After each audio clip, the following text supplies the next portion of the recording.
online, on Radio Player, and on 106.6 FM. This is Wycombe Sound, the Wycombe Wanderers Show. Welcome to the latest edition of the Wycombe Wanderers Show. I'm Colin, and Bob is socially distanced. I am indeed, yes. Very good evening to you. Welcome along to the show where we will reflect on Monday's game against Tottenham Hotspur and look ahead to Saturday's fixture at Brentford. And we'll hear from 90 striker Kim Casey as well, who, in his day, played and scored in a pre-season friendly against Tottenham. We'll also be hearing from the head of media, Matt Cecil, about some of the events that took place before the game against Spurs. Quite exciting, clearly, to have lots of the world's media descend on Adams Park, but a little bit of a headache for Matt. It's been quite a week, actually, hasn't it? Because it sort of started off, well, going back to last week, really, because we had the COVID, then we had the snow, then we had an FA Cup fourth-round tie, then we had a practice game. Not much happened yesterday in comparison, but today's been fairly quiet, although you got to speak to Gareth earlier on today. I did, yes. And they revealed that the Norwich game has also been selected for TV. Also so exciting. Yeah, I know. Sunday the 28th of Feb at 12 noon. On the telly again. Yes. More excitement for Matt. So he'll have just got over it and then it'll be time to do it all over again. Exactly. You can imagine him say, oh no, they've gone on selected the Norwich game as well. But it seems strange, isn't it? I think I read that this Saturday will be their first league game in 4 weeks. Yes, it has been a while. We haven't played on a Saturday for quite a while now, and we keep going on about this, but we're still at the halfway point of the season. We seem to have been saying that since about New Year. It's quite a big halfway point, isn't it? Yes, and it's getting bigger, partly because we are now at last finally managing to assemble a few games in hand, which possibly might be crucial, but also it's getting a little bit worrying in that other teams keep winning that are just sort of like above us. Yeah, you keep looking at those Rotherham points gaps, don't you think? They don't want to be too cut adrift. Indeed, and so to see that Rotherham beat Middlesbrough 3-0 last night. How very dare they? Cheers, Neil Warnock. That wasn't exactly what we wanted. No. But again, it sounds like a cliche, but you just need to put a small run of results together and things look very different. And that's exactly the thing. And I think we all know, actually, and the whole world will know now, actually, after watching on Monday, that actually Wycombe are playing very, very well at the moment. We just need to start stringing those results together. And in some ways, it's such a shame that actually we've had all of these postponements, the QPR game, the Sheffield Wednesday game, because the Preston game where we won 4-1 really felt like the beginning of something. It really felt like actually suddenly we'd found our feet, we were in the groove, and the fact that then everything obviously had to come to a grinding halt was a great shame, but let's hope that we can pick it up again. Obviously we've got Brentford, and then we've got some pretty big games coming up with those teams that are in and around the relegation zone, as they say. I should imagine Monday night's performance would have given all the players such a boost of confidence, though. Yeah, definitely. And you can just imagine so many people watching that thinking, blimey, is this the side that are bottom of the championship? We looked more like a Burnley or a Brighton, holding and frustrating Spurs. And the fact that we managed to hang on for 85 minutes and they had to bring on their big guns, said it all, really. And such a great start to the cup tie as well. Yeah, it really was, wasn't it? You slightly thought, oh, goodness me. Gareth Bale looks quite dangerous, but straight away we were doing the same to Spurs. We were then attacking them, and Gareth very much said that before the game, that actually, we're not just going to sit back. We're not going to be one of these teams that plays 11 men behind the ball, and tries to frustrate Spurs that way. No, we're going to take the game to them. And we certainly did. Because Gareth Bale and Eric Lamela, I think they had quite a few shots, not necessarily on target, but I was worried for the safety of the new digital advertising boards. But I like the fact that you're concerned about the advertising boards. They're new, aren't they? Can't go. They're probably expensive. Yeah, you can imagine Pete Couhig sitting there, particularly when they're showing the thing about Louisiana, and Gareth Bale's thumping a ball into them, saying, "No, stop!" Head in hand. Those are expensive. Look after our stuff. Yeah, please don't. But yes, just slightly looking ahead for a moment. After Brentford, it's Birmingham at home, Nottingham Forest at home, Sheffield Wednesday away, and clearly all of those are slightly really become must-win games, I think. Because February's really busy, isn't it? It is. Suddenly, whereas actually the second half of the season very much looked like it was a little bit more relaxed in terms of fixtures, and we seem to be playing Saturdays with the occasional midweek fixture thrown in. Suddenly, because of the COVID situation, both for ourselves and at Sheffield Wednesday, it's now Saturday, Tuesday again, pretty much all the way through, just looking at it really until the next international break. And that's not until the final game before the international break is away to Coventry on the 20th of March. So it's going to be a bit of a slog again. Because you find yourself, don't you, looking at teams who are playing coming up and thinking, well, they're not doing so well lately, perhaps it's a good time to be playing them. We've got Birmingham quite soon, and they're very up and down, aren't they? Yeah, indeed. And obviously Birmingham, that's one of the games that we've won so far. That was the away victory where we beat them 2-1. So definitely, that has got to be seen. I think if we are to stay in the division, that's got to be seen surely as a must win, particularly the fact that we're playing them at home. Nottingham Forest, it was a shame that we lost to them because clearly they weren't doing particularly well at the time. And again, still aren't doing very well for considering that they are such a big team. So again, I would say that really that's looking like a must-win as well. And you've got to hope as well that QPR and Sheffield Wednesday are both not doing so well when the rearranged fixtures come around. Yeah, completely. It's having a postponement. Sometimes it can work in your favour. Sometimes, clearly, it's completely the other way. The away match against Queen's Park Rangers now on the 9th of March. So again, clearly, that's beginning to get towards the end of the season. Things will be a little bit clearer then, I think, with regards to what actually teams need to do to avoid relegation. But at the same time, that's why teams at the bottom are always harder to play towards the end, because clearly once you know what you've got to do, it does sort of focus the mind a little bit more, far more than than if you're playing a team that ends up, say, being relegated in August. They're clearly not trying quite as hard then as they might be at the end of April. So back to Monday night, and who, or perhaps what, particularly impressed you? So on Monday night, really, the entire team, I without wishing to do what Gareth normally does, but I think it's quite hard to sort of like, say anybody, because they all put in a shift. I thought it was a great shame for Joe Jacobson, who obviously, he is the main Spurs fan in the team. He's the one who apparently had Spurs wallpaper when he was growing up. And was also playing against Gareth Bale, and he'd been in some of the same teams as Gareth Bale, as a youth player. And so I thought that, that was really, really sad that he had to come off. But yeah, everybody did so well. I think we really do look like we have solved the Bayo problem of, well, if Bayo's not playing, who do we pick? Uchi and Admiral once again looked really, really good. In defence, we looked pretty solid as well, which, considering we're saying it was against Spurs, is quite impressive. Oh, definitely. And you could tell that the manager was really pleased afterwards, despite the result, slightly dejected, I guess, because, they'd held Tottenham for such a long period. But Gareth spoke to reporter Jamie Weir after the game. A little bit deflated, but obviously it was a tough last 5 minutes. I think that's probably reflects the scoreline, and then the other 85 minutes reflects a 2-1 scoreline, which I'm really proud of. The boys gave everything. I think they're a little bit tired at the end. We've only trained one day in the last 8, COVID, and because of the snow yesterday, so proud of them.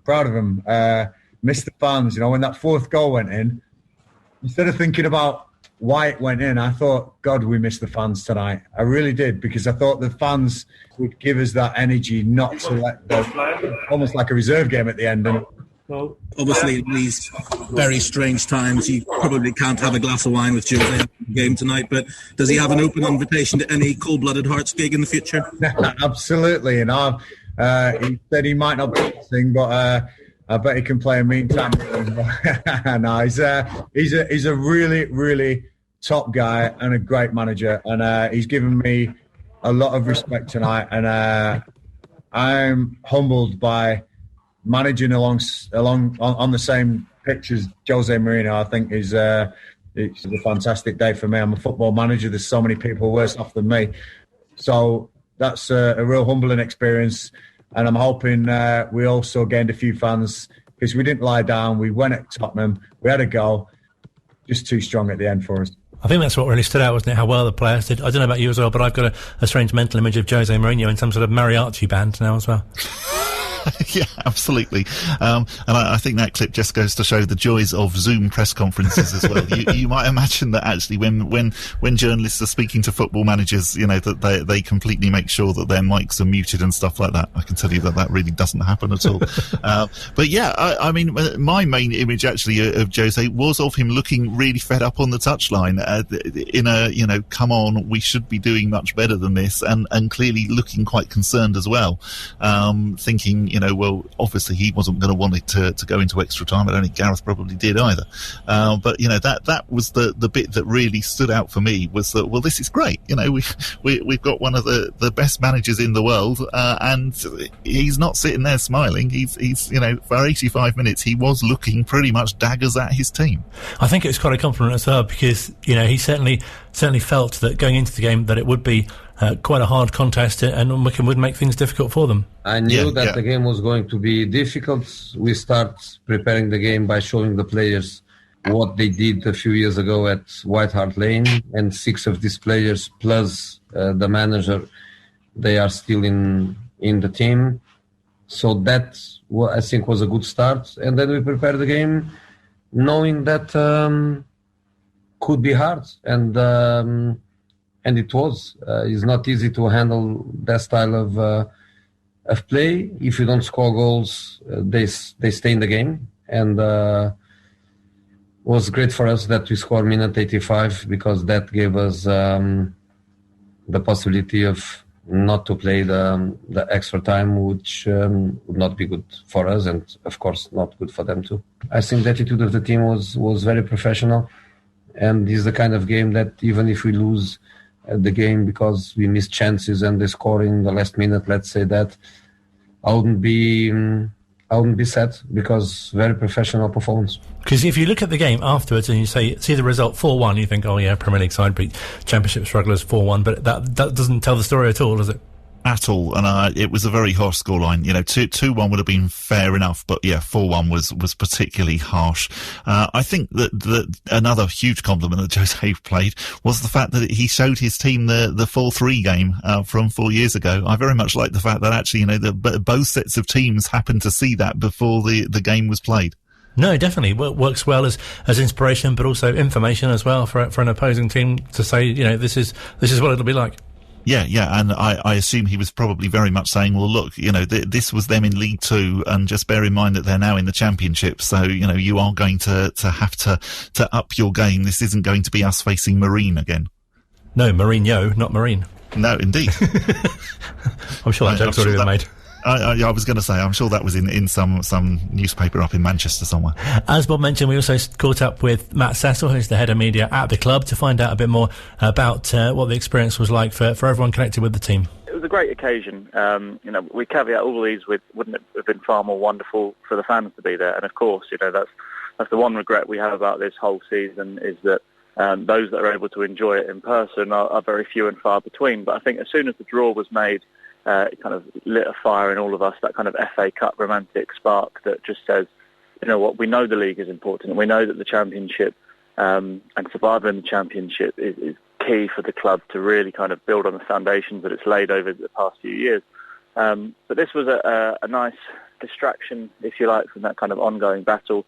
A lot of exposure, a lot of interest, obviously, around the game, and for the players as well. Many of them early on in their careers, haven't played in a game of such stature against such opposition before, and it was one for them to look forward to. So, of course, we had the hiccup in the week beforehand with the COVID outbreak, which never really threatened this game, but just hampered some of the preparations, maybe.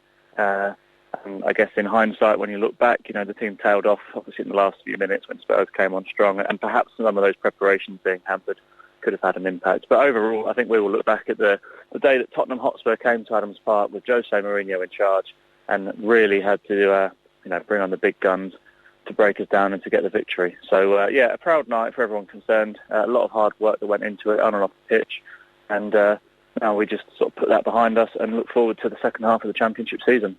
So pleasing with the way the tie started, though, and obviously scoring first must have been so reminiscent of 2017. Yeah, absolutely. It was I think Spurs expected it. They expected Wycombe to come out and have a go. It's what Gareth Ainsworth does in cup ties. It's what we tried to do against Villa a few years ago, and had some good early chances in the first half of that game. Gareth's a manager who likes to be bold. He likes to go on the attack rather than try and soak it up and sit back. And to score that first goal was great. And Fred, obviously he was the star of the playoff semi-final against Fleetwood back in July. He's had a quieter first half of the season than he might have liked, but he scored against Preston and found himself in the right place at the right time to keep his composure and tuck that one away. And, you know, who knows, it could have been a different story had we been able to hold on till half-time and keep that 1-0.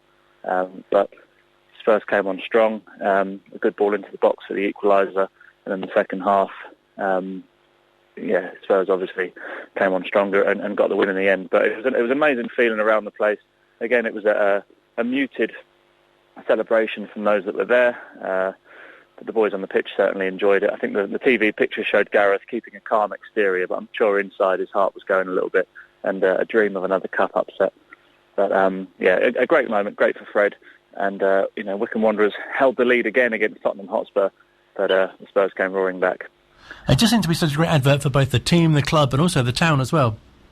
Yeah, I think, these are our occasions in the spotlight. There are 92 professional clubs across the leagues, and obviously more in non-league, and the Premier League grabs the exposure. And certainly in this league, we know that there are clubs with far more interest that surround them because of the players. You've got Wayne Rooney managing at Derby, and Wycombe Wanderers won't often be talked about. So when our opportunity in the spotlight comes, we want to grab it with both hands. And for us, that meant just getting as much media coverage as we could, getting as many sponsors engaged, and kind of benefiting from the exposure that would come with it as well. But at the same time, it's not publicity for publicity's sake. We want to show off the values of the club, the community spirit, the warm-hearted kind of characters that you see all around the place, from the manager, from the chairman, to the staff, all around the place. That's what we want the world to see, is who we are, the humility that follows us around, the respect that we show to our opposition, and, of course, the relationship we have our supporters,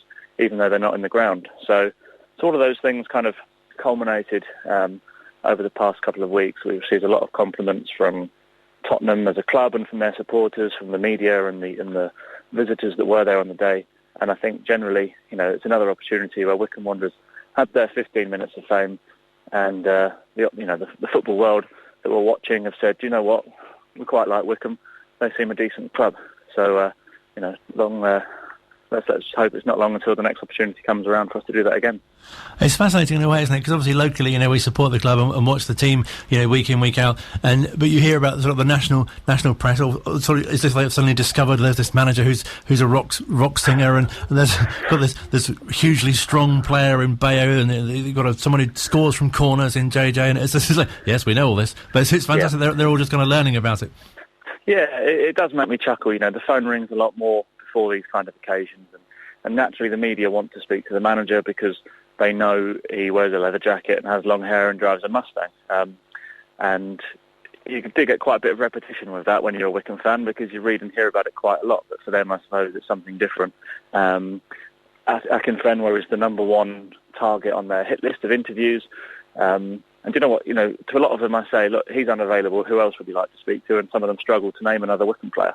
That's part of everybody's challenge here, I think, is to get Wycombe Wanderers known for more than its leather-clad manager and, larger-than-life striker. Everybody else has a personality and a character and deserves their moment in the spotlight. So it was nice to see national media coverage on Joe Jacobson, Matt Bloomfield, Ryan Alsop was in the papers, Scott Cashkett, and they enjoy the coverage. They enjoy being talked about, and they enjoy the fact that there are people interested in speaking to them. So, yeah, Wycombe Wanderers will be synonymous, I'm sure, with Gareth and with Bayo, but there are plenty more characters around, and it was nice to shine a light on those as well. Definitely, and you must be so pleased. You sort of touched on earlier how the club has coped, if that's the right word, with responding from the COVID outbreak, and then having to prepare with very little time for this FA Cup run, and now obviously with the focus back on the sort of league campaign and survival. Yeah, it's obviously been a stop-start season in many ways, of having fans in the ground but not having them, and operationally as well, we are on the fly week by week of kind of playing by the rules and seeing what we can do. So when we were place back into lockdown around, Tier 4, wasn't it, around Christmas, and then into a national lockdown at the start of January. All the staff then had to go back to their homes and trying to pull these things together when the cup draw came out and it was against Tottenham. There was so much to work on, and yet the club was trying really, really hard to stick to the protocols, and most of the staff were working at home. The stadium remained open for the vaccination suite, which has gone really, really well. That's been a big success. And of course for the players, with the regular testing, it just means that one or two positives can spread like wildfire when you've got a group of players that train together, despite the strictest protocols which the club have been adhering to, with the separate arrival times, the doors being wide open at the gym, which makes it freezing, but the boys are travelling to train indoors in masks, which is a horrible experience when you're putting in a workout and you can't breathe properly through the masks, but those are the protocols. Club did everything it could to stave that off, but it just kind of mounted up and caused the postponement of the QPR game. And by the time the team returned to training and got into that game, it'd been 16 days between the two games. And as I say, that may have had an impact, but we're not using that as an excuse. It was just a pat on the back, really, of the medical staff for acting quick enough to stop a much bigger outbreak, and to all the operational staff from the stadium to the commercial, that despite the challenges of COVID and the separation and having to work from home, put on a really good show, I thought. And I think that's something else that really stood out about Monday as well. Watching the game, thinking, if only the fans were there, this would have been fantastic. Attacking the goal, having the fans' reaction as well. But it was also really nice to see Adams Park on the telly for people that might not have seen, the improvements to the ground. Yeah, a lot of work has gone in. It was one of the things Rob Coig really wanted to do when he came to see the place. He acknowledged the fact that it was a little tired, and it has been tired because the club hasn't been able to invest in the stadium facilities and the general infrastructure. So gradually there have been the improvements. We saw the Chairboys Village last season, which was a big hit. And certainly inside the stadium, the new dugouts, the floodlights, the media facilities, some of them were required to meet championship standards. Some of them were just a result of everybody's kind of desire to improve the place and have it aesthetically pleasing. The LED advertising boards have been a big revenue spinner for the club, and it was great to have a lot of new advertisers on board there on Monday night. Big exposure for them. As you say, it would have been lovely to have every seat filled. We were telling BT Sport when they were building all their scaffolds, you're fine to stick a studio there, but trust me, if we were selling tickets, you wouldn't be taking up our precious seats, because we would want 9,500 loud and proud supporters inside the stadium, making as much noise as they could. And in their absence, we had to make what money we could by draping a few advertising banners over some of the seats and really grabbing every opportunity to make this a prestigious but also a money-spending fixture as much as we could. Do you get the impression that supporters might get to the ground this season, or is it still too early to say, really?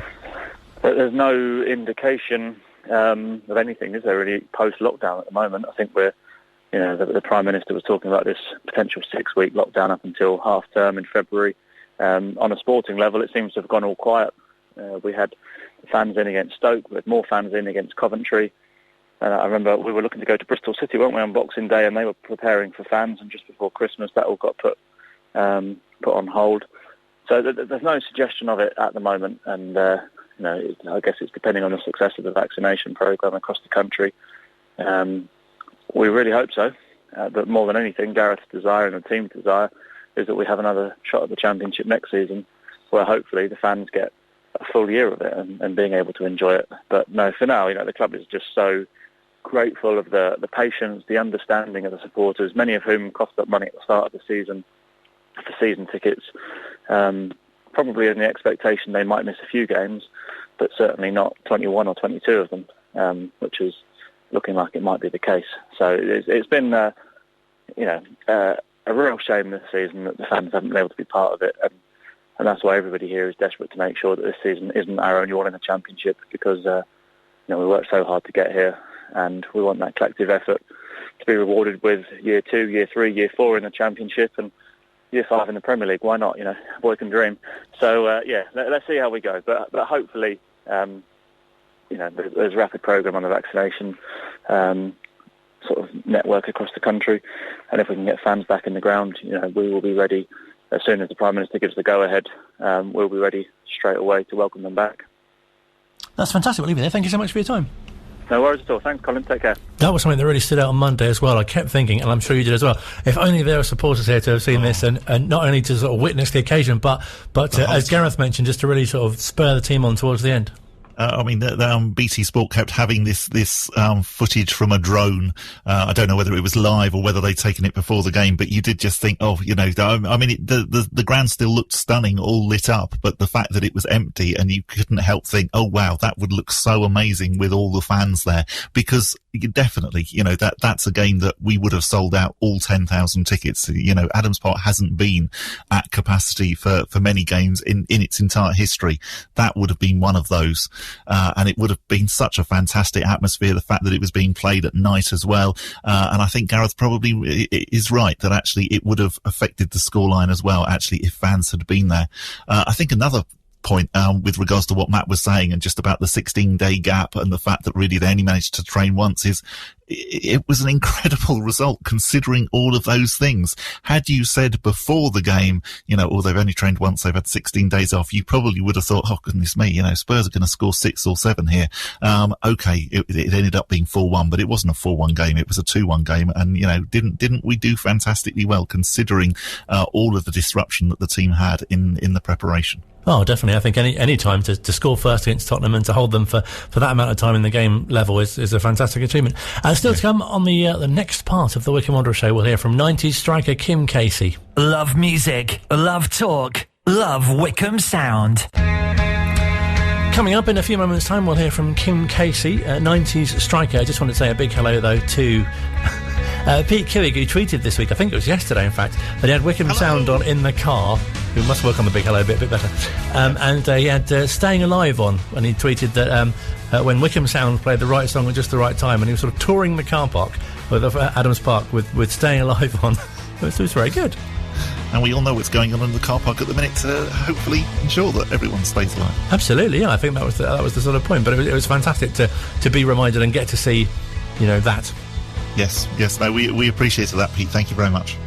And of course, Pete has been a regular guest on the show, and I'm sure we'll be speaking to him much more between now and the end of the season. Also been catching up with Kim Casey, of course, 90s striker, fantastic achievement at the club, although only was with us for 2 seasons, but did brilliantly well.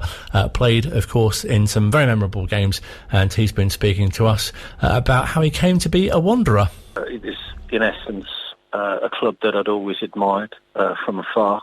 I think our manager at Kidderminster, Graham Ulmer, mentioned it to Martin that, I could be interested when, they were talking. And I think that's how it came around. And it must have been a club you're aware of. I know it's certainly a side you scored against quite a lot when you were at Kidderminster and also Cheltenham as well.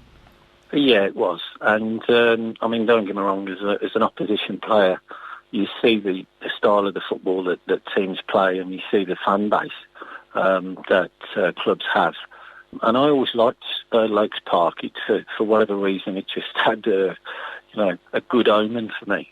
So I loved playing at Wycombe and really enjoyed it. I remember some cracking games though, high-scoring games, and it was just really entertaining football. And of course, being a striker, that's what I enjoyed. So when I got the call, possibility of talking with a gaffer, then obviously I was really excited about that. And what was it that really attracted you to want to come and play for the club? If I'm honest, I really don't know, other than the gaffer's motivation to sign you. He wanted certain things. In our discussions, I thought that I could do that, and he convinced me to sign for the club. His passion for football, his knowledge for football, his background is obviously, second to none at the time, and that's how it proved to be. So it proved to me to be a fantastic move. And did it feel like it was a real kind of special time around the time you joined as well? Well, I was quite fearful when I came in because I was one of the older ones, and there were so many good players in the dressing room, and I thought, I'm going to have a lot of difficulty getting in the team here. So I really have to, make my position count, and if I get an opportunity, make sure I score goals or contribute. But having a good ground in at Kidderminster and Graham helped me. And, the gaffer installed a lot of confidence in you. But it was a good club to be at. But make no bones about it, my memory is that when we looked around the dressing room, we had winners, and that means trophies.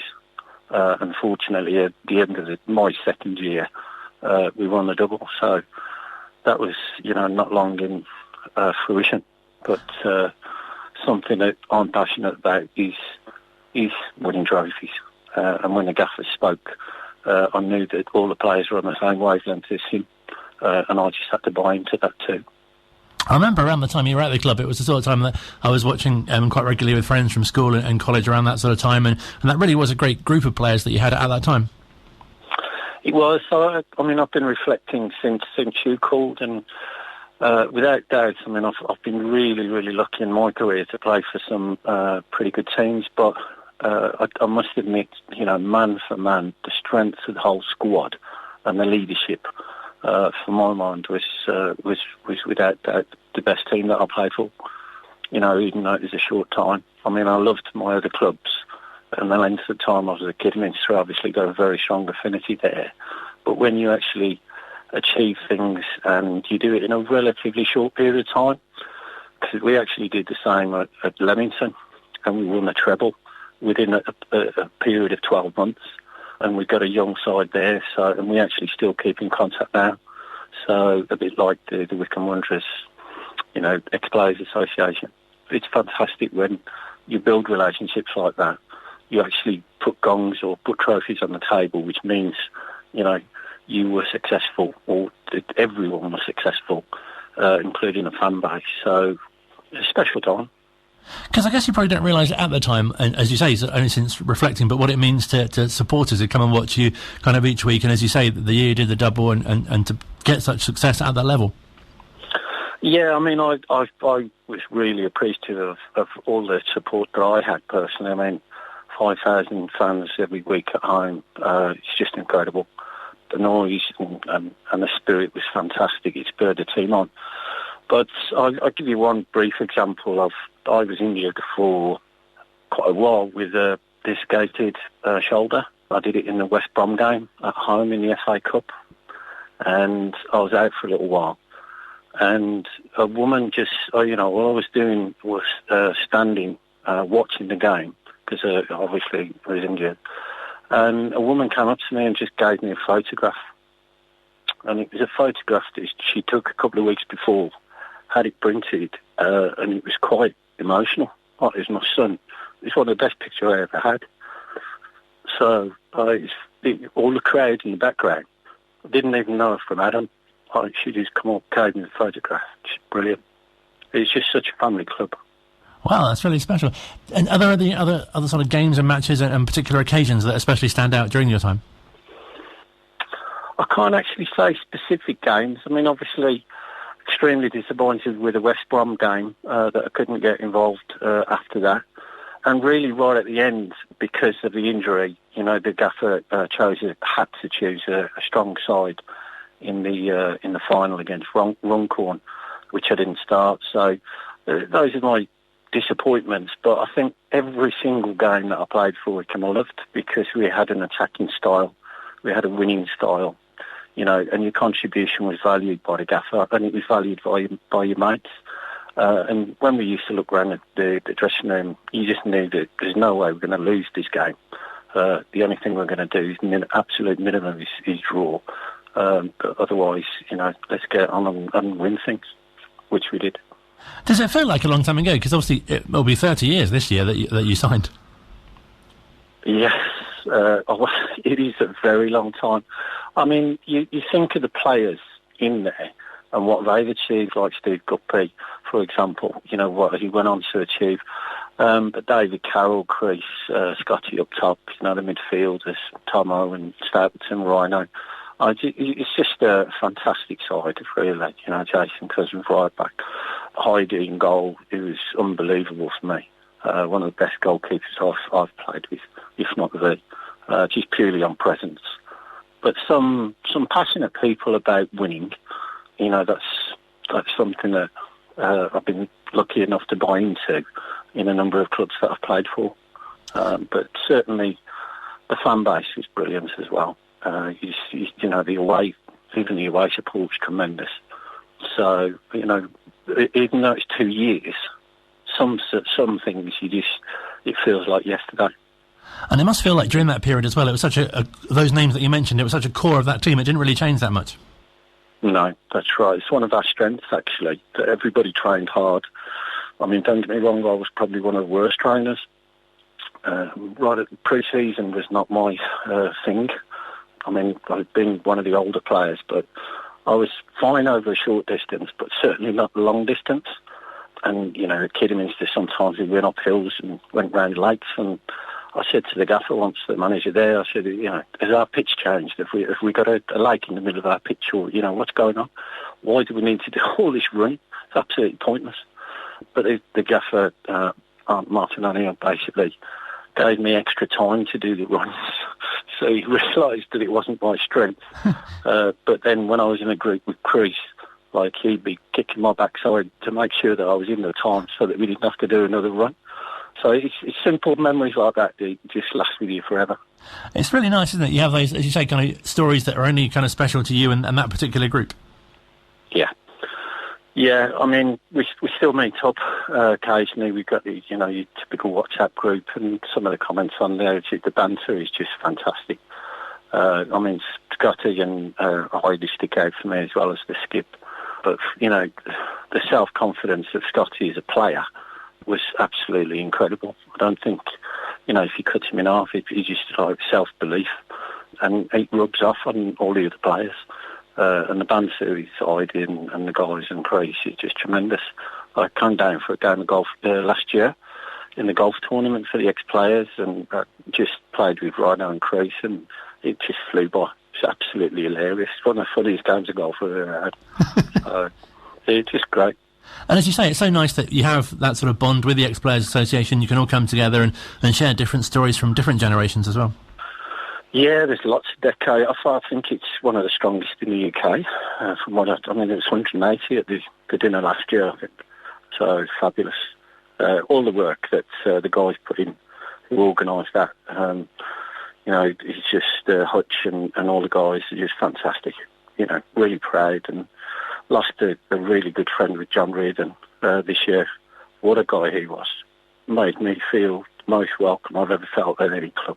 Because it's so nice to hear those stories, isn't it, about, there are so many individuals that have been associated with the club and at the club for so long with so many different roles, and some of them that so many people know as well. Yeah. But it was the backroom staff as well. I remember how strong the team was all over. Not just the gaffer, he needed support, and he delegated stuff, and his strength was motivation before the game, and you felt 7 foot tall, absolutely invincible, no way that anybody would lose a game, at our place. We wouldn't lose. But it's important that it's everyone, and that includes the fans. Without them, you wouldn't have anything. And they were fantastic, and great memories. It must be so pleasing for you to see them in the Championship now. I wish that I could come down and watch the games. I've watched every game on Sky, obviously, but I'm so proud. And I know WhatsApp group, all the comments, fantastic. Really great to see them. And Gareth and his team doing a fantastic job, way above the station, in my opinion, for such a club. But fingers crossed, they'll stay there. So for people that don't know, tell us a bit about what you've been doing since your time at Wycombe.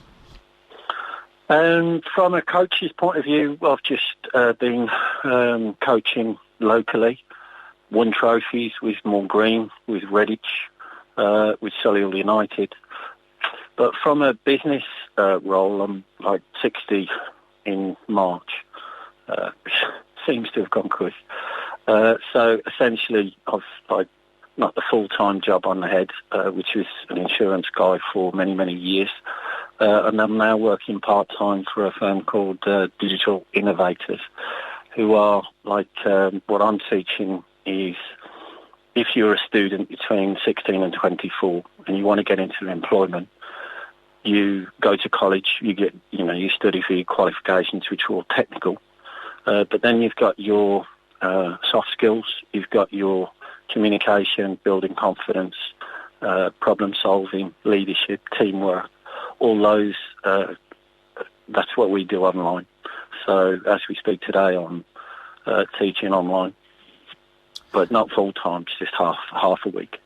But the business just won the Solihull Business of the Year 2020, which again, another little trophy, which means that you must be doing something right. It's a fantastic little company, and I really love it. Just gets people employed, and it's just doing business coaching, football coaching. It's just getting the best out of other people. Great feeling.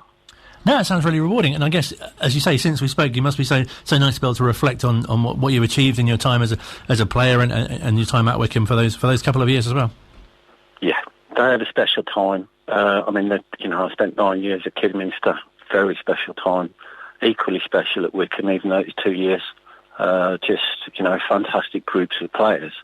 Because it's easy just to pass through different clubs, not win things, not have the camaraderie, not have the fan base. But, with the clubs that I mentioned there specifically, they stand out for me as two of the best clubs that I played for by a mile. And as a striker, I must have been so pleased with your goal tally as well. I was disappointed at Wycombe, actually. I didn't get so many. I probably, I don't know, my reputation was I didn't pass a lot. I knew my role at Wycombe crystal clear. The gaffer really made it easy for me in his conversations with me on one-to-ones. That's what he was pretty good at. He shortened the pitch for me, just, this is what I want you to do. And when you've got players like Gups and David Carroll on each wing, you just get in the box. You don't have a great deal to do, to be fair. They make it all that easy. And Scotty was a perfect foil.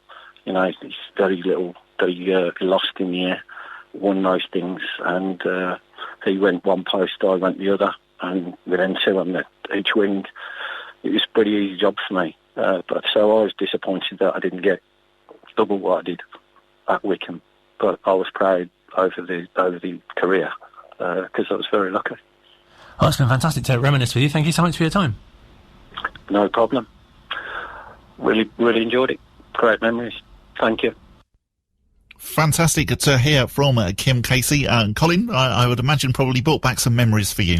Oh, absolutely, because they all those players that he mentioned, and obviously we spoke to Crease as well, and Scotty as well. That whole team with Jason Cousins and all of them really, Keith Ryan, and they were week in week out. You'd go and watch them, Martin O'Neill managing them, and it just felt like at that time, obviously we've spoken before on the show about how many different sort of generations and sort of groups, if you like, of teams there seem to be, and they all have their really special periods. But that, I suppose, when you're kind of the age that I was then and really kind of enjoying going to see games, not that I don't now, but but you kind of remember, don't you, in your sort of those years, when there was a group of us that went, and I think I was sort of school age or college age around that time, and it was really brilliant on a Saturday to go and even if they didn't play well or they didn't win or whatever, there was always it's that sort of, you felt like community, and you'd see the same people. It's probably the same for people who go today.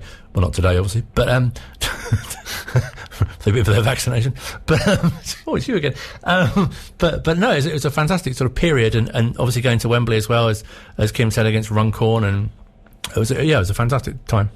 And I think that's why, actually, what we're going through at the moment as a club, and I'm not talking about the current situation, but I mean the fact, that we've got Gareth, and the fact that we've had so much success, really, over the past few years. I think when you have that amazing success, particularly when you're quite a young fan or a teenage fan, that it's a really, really formulative time, and you look back on it always, whatever's happening with your football club, and you think, wow, that was amazing, and will we ever go through that again? And I think what's fantastic at the moment is that actually we are going through one of those periods, one of those really amazing times where you think of all of the fantastic games that we've had, the trip to Wembley, when we lost to Southend, but that was still an amazing season. Then going up the game at Chesterfield, and then obviously last year the playoffs, obviously beating Oxford at Wembley. Now the fact that we're in the Championship, the Spurs Spurs FA Cup game at White Hart Lane. There are so many things actually that you can look back on and think, wow, this is amazing. And it's fantastic that actually it's happening again, that we are having that Martin O'Neill period again, only this time led by Gareth Ainsworth. And especially when you compare it to, the comparatively recent, history of the club being in such financial difficulties, and Gareth always talks about the Torquay game as well. Yeah, absolutely. And, and the club, I definitely felt, it went through a few difficult years. When Tony Adams came in and things, it didn't necessarily feel, quite like Wycombe Wanderers. And the fact that we now have such a safe pair of hands as Gareth in charge, the fact that we have a management team who completely clearly back him. And I'm talking about management of the actual club rather than of the team. You can imagine so many other clubs where, the team bottom of the Championship will be looking to get rid of their manager, and you think, well, no, Gareth is definitely the safest manager probably in the division at the moment. Still to come, we'll hear from the safest manager in the division at the moment. Looking ahead to the Brentford game here at Wycombe Sound. Love music, love talk, love Wycombe Sound. Building up to a league game, which is something we've not done for a bit. Saturday will be the first league game in 4 weeks. Yeah, it will, which is a bit of a surprising stat, particularly in a season where you imagine that actually we're going to have to cram all of the fixtures in. But indeed, we find ourselves returning to the Brentford Community Stadium this Saturday. Of course, the second time that we have been there, because we played them in the very first game in the League Cup, where, of course, we lost on penalties. And then we managed to hold them in the league game at Adams Park earlier on this season, 0-0, which is a very good result considering how well Brentford have done this season. I was going to say, you can't help look at them and think what an organised team they are, and especially with their manager as well, how well he organises them. Clearly, we all know where they want to be. They are now knocking on the door of the Premier League with their new stadium in particular. The fact that they've got Thomas Frank, who seems like a very, very good manager who knows exactly what he's doing. They are a team that definitely doesn't want to be in this division and clearly have aspirations to go up into the Premier League. Speaking of which, let's hear from our manager, who spoke to Bob earlier on today. A brilliant performance on Monday night. A friend who doesn't watch Wycombe very often said to me, you would not have known that team was bottom of the Championship. No, it's nice to hear, and I agree. I think we turned it on, and I just want to ask the boys now to do that every week for me now, because we're going to need that to the end of the season. I want them to turn it on. I want them to believe they can compete against anyone, because they've just competed against one of the top teams in the country. All right, they brought the big boys on at the end to win the game, but we matched them at times as well, and I was really proud of the boys, and I'm hoping that everyone, like you say, as a neutral, could see that Wycombe are not just making up the numbers. We really want to compete, and I want to take that into Brentford on Saturday.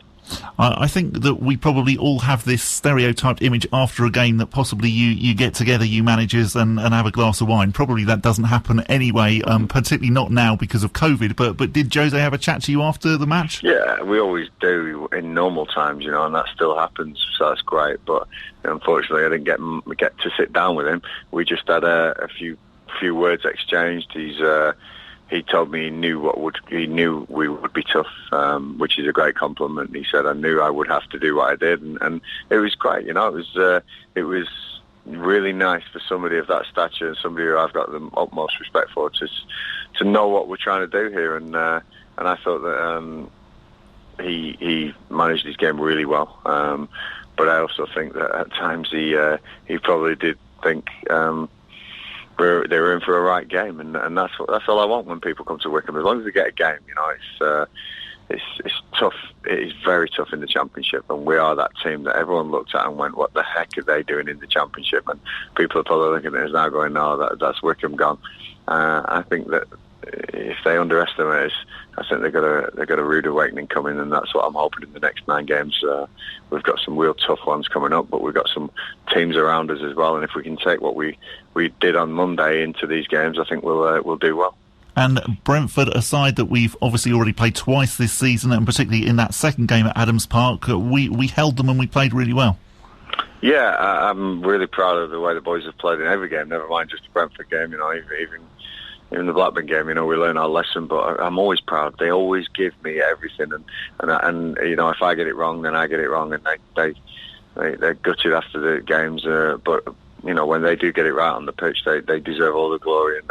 And against Cardiff and Preston in the Cup and the Sheffield Wednesday Birmingham games which we've won, we've deserved to win these games. We can beat teams at this level. Brentford will be very tough, but I know that at the end of the game I'll be proud of these boys again, and that's all I need. We miss the fans. We do miss the fans are a huge part of what we do here, and tactically as well as anything, as well as just bums on seats. But it is what it is. We've had this COVID situation as well, which hasn't helped. So again, we're just getting back to normal. But we're playing probably the form team in the country, and it's going to be tough. But I know one thing: there won't be an ounce of energy left on that pitch at the end of the game on Saturday. And, the result will be the right result because we'll give everything. See where we go.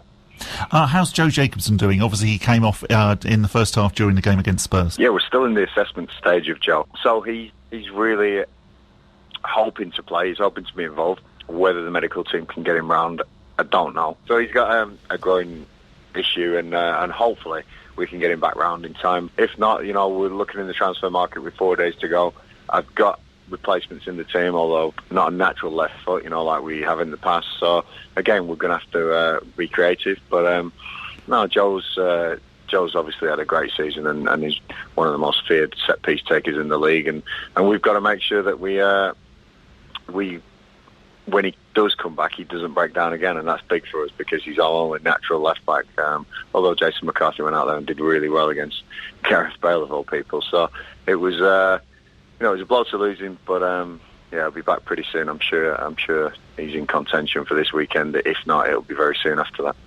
And we're getting towards the stage of the year where you normally lose Bayo off to the Super Bowl. I'm assuming that's not happening this season. That one game a year where he goes, no, he'll definitely be sticking around, and we're going to need him, But no, he's a big part of what we do still, and like I say, hopefully we can get to Brentford on Saturday with a full-ish squad, because we've got a couple still on the other end of the COVID stuff, and let's see what we can do. But I think the 17 unbeaten, which is a tough ask. But if anyone can do it, we can upset the form book more than most. Let's see what we can do. I'm sure he's going to say apple cart then. They do upset the apple cart. Well, he's quite right. If anyone's going to bring Brentford's run to a close, hopefully it's going to be us. Really interesting as well to hear that there could be further arrivals before Monday's deadline. Indeed, yes, and particularly with regards maybe to Joe Jacobson, and the fact that we played Brentford in a B team game, which happened the day after the Spurs game. You would have thought that everyone would have fancied a rest, but no, actually we played Brentford in a B team game, and there were a few trialists that day, including a trialist left back. I like the way there's a trialist CB. I thought that was going to be me. Yeah, yes, no, I don't think it was you. And also the trialist left back played the whole game as well, so maybe that was quite telling. Yes, and obviously as well, there's obviously sort of permanent signings, but also the loan market as well. Gareth always done very well in. Yes, indeed. I mean, look how well we've done in the loan market so far. With Dennis Ademran, the fact that we've now got Admiral up front, Josh Knight, obviously. So yes, maybe another loan signing as well. That would be good. Really interesting to have that B team or practice game as well, especially, as you say, with the same opponents coming up on Saturday. Yes, yeah, I mean, that was a bit of a surprise. A surprise that it was the day after the Spurs game, and also that it was the opponents that we're about to face. An interesting team. So it was David Stockdale, James Clark, who is the player that we signed from Chelsea, who is yet to make an appearance for us. Giles Phillips played, Anthony Stewart, Andre Burley, Alex Patterson, Dennis Ademran, Gareth McCleary, Alex Samuel and Scott Cashcat played. Anis Mehmeti came on as a substitute. Alex Patterson, who got the winner, scoring a second-half penalty, giving us a 1-0 victory over Brentford B after Scott Cashcat had been brought down in the box. A lot of first-team names there as well. Yeah, and exactly that's what I thought. And possibly a bit of a surprise as well. So obviously Scott played, and he played in the night before. Gareth McCleary as well came on in the Spurs game.